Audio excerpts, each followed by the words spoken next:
چې حجاج ابن یوسف دا ډېر ظالم سړی و د صحابو په وخت کې صحابینو په خپل د صحابو په وخت کې ډېر ظالم سړی دی په د سکول استاد و چې د سکول استاد بیا تفصیلی واقعیا دا بیا د خپل ځان چې کوم دی په مشورې سره د فوج مشر جوړ کو د فوج مشر جوړ شو بیا د فوج کې لګېدو ډېر صحابه یې وجلي دي شهیدان کړي دي ډېر زیات صحابه او د کې دا هغه مصیبت و دوی چې دا کله څوک وجنه مکنه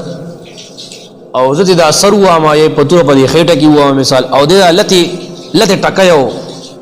دا فریاد کوي وای دا مال ډېر خون راغی وای دا ظالم سړی و چې څوک لته ټکایو دا په سخت باندې په دګو ملکیږي وای دا مال سبل شان خون راغی عبد الله ابن عمر رضی الله عنه چې د عمر رضی الله عنه هغه دی ظالم شهید کړي دي په سفر کې هغه روانو په بازار کې په خپل سوالای باندې سورو د شاته روان دغه ته پته نشته هغه رش کې اچاته ودرېدو د شاته نه پنيزه په دې خپوالو او بیا چې شروع کې الله عبد الله ابن عمر صاحب چا خو کوله خلق ترا ټول شو نو صحابه ډېر خيار خلق هغه ای دوکه کېده مو کېده نه چې کله دغه ټیم رالو په کټ باندې پریوته مبارک خلک تپوس لاته حجاج ابن یوسف هم تپوس راغلی وته وای یاره سه ډېر عظیم صحابي خو چې دا ظلم در سره چا کړی دی وای تا کړی دی کنه وای صحابه خو چا نه یې نه کنه وته وای تا را سره کړی دا ظلم دا خو تا وجلې مکنه وای خو صحابه بیا خپل بدله چا نه غاښته زمړه وای الله یې سره پوي شي وای نو چې الله ته دې خو بس خبر ختمه خودی حجاج کی اوسو خاصیاتم یو خاصیت پکې غټ دو چې د الله نه باغیو خو الله باندې یقین ډیر زیاتو ډیر واقعیات په دې مشهور دي یو ځل یو لون سړی طواف کولو حجاجم طواف کولو هغه مو سره طواف کولو نو په هر چکر کې لګیا دی اړوند دا و یا الله مال استرګی راکې یا الله مال استرګی راکې یو درې چکر چې تیر شنو د حجات پر سلام چکر کې اثر د الله سره ونیو ترا شاله کدي خو درې سلور چکر شو مسلسل دا دعا غواړي او نظر دې ناراضي وای او چکر یو طوافي کنه نو چې دا طواف ختميږي چې سترګو نظر دې راغلي او قران سره بدن عوام وای ته جی بسړي دي ته خدا خو زما کار نه دی نظر چرته پیدا کوم دا خدای الله کوي وته بس وته زنه پیژنه زنه پويګم بس خالي دوا کو زنه پويګم په زما نظر پکار دی طواف په اختتام کې قدرانو بس سر د نوام بس سړی و یا الله مخکې مې نظر غوستو اوس د نظر سره غواړم که نظر مې رانغو نو سر میزي بس شو چې کله طواف ختمېدو د سړي نظر راغلی دی سترګې نظر راغلی دی بچ طواف ختم شو نو حجاج ابن یوسف ته لکه نظر مې راغلی وای مرګ نه بد شوم او دې خورا شوی رزیل انسان دې خورا شوی ګوره وای سپیری انسان وای مخکې به اسی چې غواړي چې خدای نظر راکړي الله نظر راکړي او چې کله دی د اخلاص دلنا د زړه الله ته فریاد وکړه الله نظر درکو قدر نکو و چې کله ګورې بیا د الله نه غواړي کنه په کولو ځلې غواړه ګورې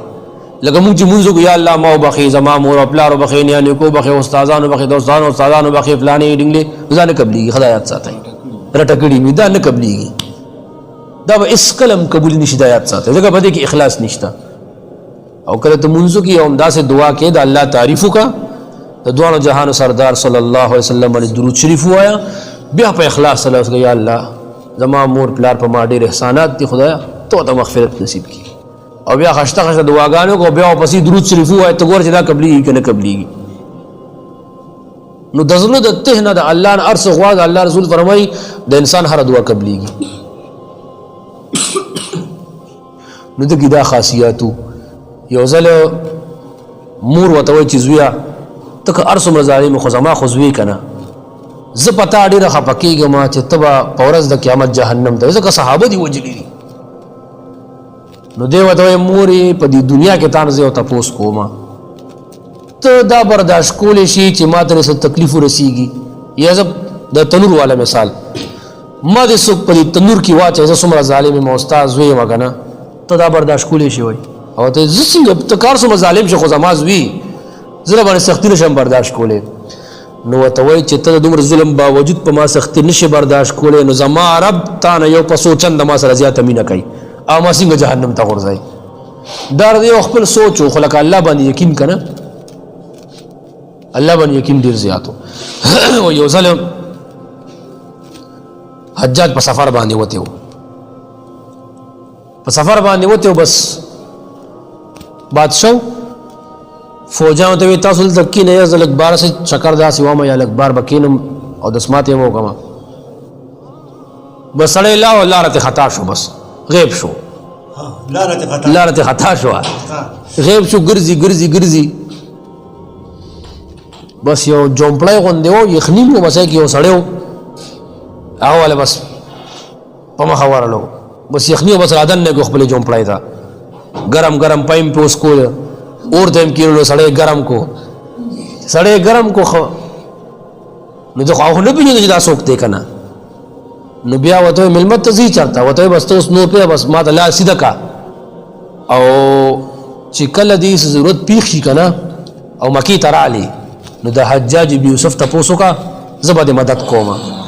نو ده سره ډېرې ګډې چیلۍ وې او ډېر هغه وخت کې ښه حالت کې و. دنیا د انسان باندې حالت کله سخت راځي کله ښه راځي. څه وخت دا سړی غریب شو، چې غریب شو خراب وخت پرې رالو، بس د مکې مکرمې تګ اراده وکړه، چې د مکې مکرمې تګ اراده وکړه، چې مکې تلو چاته وایي یاره وایي حجاج ابن یوسف څنګه سړی دی، وایي حجاج ابن یوسف چېرته به میلو شي، وایي چې چاته ویل خلکو دې چپ شپ په خوله لاس کې د ظالمه څه کې ولې په زندګۍ تنګ کې څه چا ورته حل نه ویلو. اخره کې یو کس ډېر تنګ و، نو هغه ورته حل درته ویم، خو زما نوم به ورته نه علي، وایي هغه مخامخ چې روان دی هغه حجاج دی، ورشه او د منډه که په خپله. به دې چې ورغله به حجاج ابن یوسف ته وایي ودې پېژندم، وایي او دی والله داسې جانه پهچانه خو ښکاري، خو ولې تعارف وکړه، وایي هغه ځنګل کې چې ته یو ځل ورک شوی وې، لار د نه خطا شوې او ما د باندې پیس کولي، ما د لږ اور ته مې کېنولې وې، تا سره مې ښېګړه کړې وه، تا وې که کله خراب شي نو راشه. نو زه اوس غریب شوی یم او راغلم لږ امداد را سره وکړه چې خپل کاروبار روزګار بیا روان کړم. حجاج وی ډېر ښه دی وکړه چې مال راغی، هلکه زما توره راوړی، وایي سړي توره راوغوسته، ده ته وایي کلمه درسته کوئ. نو ورته ولې، وایي وجنم دی که نه، نو وایي ما خو تا سره بلا ښه کړي، ته ما وجنې. وایي ګوره که زه تاله اوس په لکو کروړو روپۍ درکړم، خو دا دنیا ده، دا به د نه ویلو کې ختمې به شي، بس خبره ختمه. زه تا همیشه همیشه دپاره کامیابول غواړم، جنت ته دې بوتلل غواړم، بس زه به دې مړ کړم، ما خو هم بلا مړي کړي، بس تم پکې یو بل هم صحیح، او ته به همیشه دپاره کامیاب شې جنت ته. سړي ډېرې لغړې دي والې خو پرې نه خو اخر یې مړ کو، مړې کو، دومره ظالم و نو. خو ګورې داسې چل دی چې د هر چا د زړه تعلق د الله سره دی. د چا په ظاهر باندې به مونږ هغه ته داسې نه وایو چې دا جهنمي دی او دا کافر دی او دا هغه دی، هغه نه به یو داسې نیکي شي وي چې هغه به ډېر په اخلاص سره وي، الله به ورته په هغه یو نیکۍ باندې رسو بخي.